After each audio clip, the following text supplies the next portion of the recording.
જય શ્રી કૃષ્ણ. જય હો મંગલમય હો. કર્મોને સંશુદ્ધ કરવા કહ્યું છે, શુદ્ધ કરવા નહીં.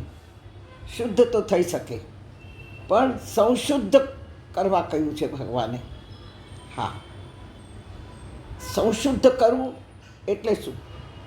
તો કહ્યું છે કિલબિશ એટલે કાદવ, કચરો, જેને ફેંકવાનો નથી, પણ ફેંકશું તો પવનનો પાછો આવશે.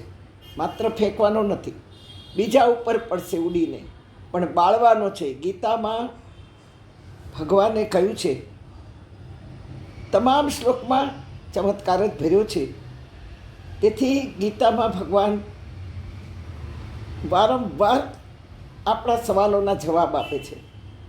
એક શ્લોકની વાત કરીએ, ચર્ચા કરીએ, ત્યાં જે શ્લોકની વાતચીત ચાલતી હોય ત્યાં આપણે હજી વિચારીએ તે પહેલાં તો તરત જ બીજો શ્લોક જવાબ દેવા તત્પર થઈને આવી જાય. આ બહુ જ મોટો ચમત્કાર છે. 700 શ્લોકમાંથી કોઈ પણ એક શ્લોક, કોઈ પણ અધ્યાયના એક શ્લોક પાસે બેસાડો તો બંને વાતો કરે. આ એટલું બધું પૃથ્થકરણ કર્યું છે, એટલો બધો અભ્યાસ કર્યો છે રાત દિવસ બેસીને, કે આ એક શ્લોક બોલું છું તો બીજો કયો શ્લોક એને જવાબ આપે છે. હા, કિલબિશ એટલે કાદવ સાફ કરવાનો પ્રયત્ન કરવાની વાત કરી છે ભગવાને. એમાં બીજા અધ્યાયમાં અર્જુનને ભગવાને કહ્યું છે, જ્યારે અર્જુન દલીલો કરે છે કે આ બધાને હું કેમ મારું, આ બધા મારા સગા છે, વાલાઓ છે, મિત્રો છે, સંબંધીઓ છે, શાળાઓ છે, કઈ રીતે મારું, ત્યારે ભગવાને પહેલો શબ્દ ગીતામાં આ ઉચ્ચાર્યો છે, ક્લૈબ્યમાસ્મગમઃ પાર્થ નૈતત્વયુપપદ્યતે ક્ષુદ્રમ હૃદય દૌર્બલ્યમ ત્યક્તોતિષ્ઠ પરંતપ. ક્લૈબ્યમાસ્મગમઃ પાર્થ, હે અર્જુન, ક્ષુદ્ર હૃદય, જો શરૂઆતથી જ ભગવાન કહેતા આવ્યા છે કે હૃદયની ક્ષુદ્રતા છોડી દે. બીજા અધ્યાયની શરૂઆત ક્લીબ કાઢવાનું કહ્યું છે. ક્લીબના પણ અનેક પ્રકારો છે. ગંદકીના ઘણા પ્રકારો હોય. ક્લીબ એટલે ગંદકી. જેમ ગંદકી અનેક પ્રકારની હોય, કોઈ કાગળના ડૂચાવાળી હોય, તો કોઈ એઠું ફેંક્યું હોય, કોઈ જૂના કપડાં ફેંક્યા હોય, કોઈએ ધૂળ ઝાડા, સડેલા ફળો, શાકભાજી, ફૂલો, અનેક ગંદકીઓ હોય. તેમ હતાશા, નિરાશા, લાચારી, પલાયનવાદી, અસત્ય, હૃદયની દુર્બળતા, આ અસકપણોના અસત્ય સેવા બહુ જ ભયંકર છે. આ બધા જ કાદવો છે. પરિવારવાદ જેવો એક પણ કાદવ નથી. ગમે તેટલું અસત્ય બોલીને પણ પરિવારને બચાવવો, ઢાક પીછોડો કરવો એના અવગુણોને, એ બહુ ભયંકર છે.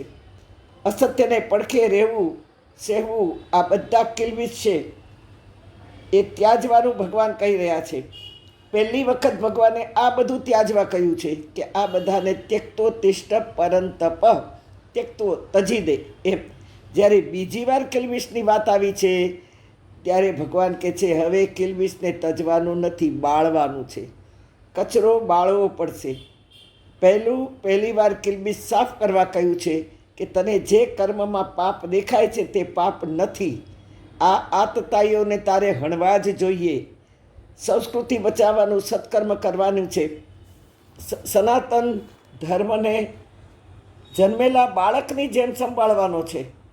એને બદલે તું આવા આતતાઈઓને સાથ આપવા જઈ રહ્યો છે. આ તું માર, આને હણવા જ જોઈએ.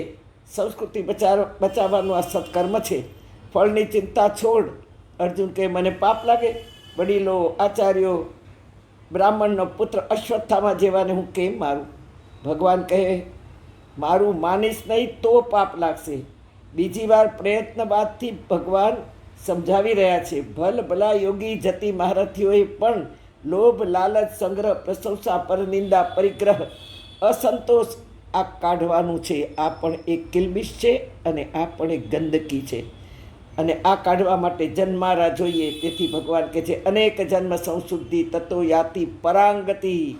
પરાંગતિ, મારા સુધી ગતિ કરીને આવવું હશે તો આ બધું જ તારે ત્યજવું પડશે. અને બીજી વાર કહે છે, બાળવું પડશે.